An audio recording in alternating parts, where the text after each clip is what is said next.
নমস্কার, আমি সায়ন্তন আর in love with সয়েলে আপনাদের সবাইকে স্বাগত। আশা করি আপনারা সবাই ভালো আছেন।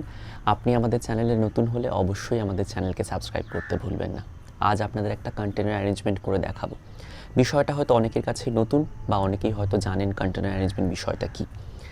কিছুই নয়, আপনার পছন্দের কিছু রঙের ফুল নির্বাচন করে, সেটা একই ধরনের ফুল হতে পারে বা বিভিন্ন ধরনের ফুল গাছ হতে পারে, সেই সমস্ত ফুলগুলোকে নিয়ে আপনি একটা টবে অ্যারেঞ্জ করবেন এবং সারা সিজন জুড়ে বিভিন্ন কালারের একটা কোলাজ আপনি উপভোগ করতে পারবেন। এবং আমার কাছে কন্টেনার অ্যারেঞ্জমেন্টটা একটা লাইভ বোকের মতো মনে হয়।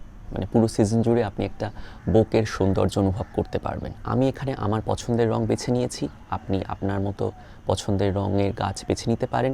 আমি এখানে মেইনলি পিটুনিয়া দিয়েই অ্যারেঞ্জমেন্টটা করব এবং আমি আপনাদের মোটিভেট করতে চাই নতুন কিছু ট্রাই করতে।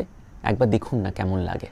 একটা টবে একটা করে গাছ না বসিয়ে অন্তত এবছরের জন্য বা এই সিজনের জন্য দু একটা টব নির্বাচন করুন, যে টবে আপনারা বিভিন্ন রঙের ফুলের গাছ একসঙ্গে ইনকর্পোরেট করতে পারবেন। আশা করছি আপনাদেরও ভালো লাগবে।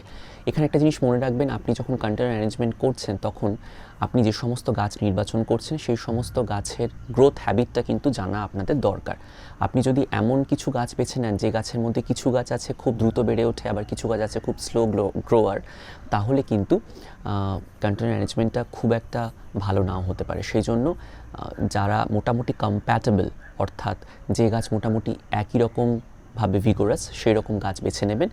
আমার মনে হয় ইনিশিয়ালি একই জাতের গাছ বেছে নেওয়া ভালো। আমি যেমন শুধুমাত্র পিটুনিয়া বেছেছি, আপনি চাইলে শুধুমাত্র অ্যালিসাম বেছে নিতে পারেন বা আপনি চাইলে ভার্বিনা বেছে নিতে পারেন। সেটা সম্পূর্ণ আপনার পছন্দের উপর নির্ভর করছে, কিন্তু চেষ্টা করবেন একই জাতের বা একই প্রজাতির গাছ নিতে, যাতে আপনি একটা সুন্দর ওয়েল ফর্মড একটা কন্টেনার অ্যারেঞ্জমেন্ট করে তুলতে পারেন।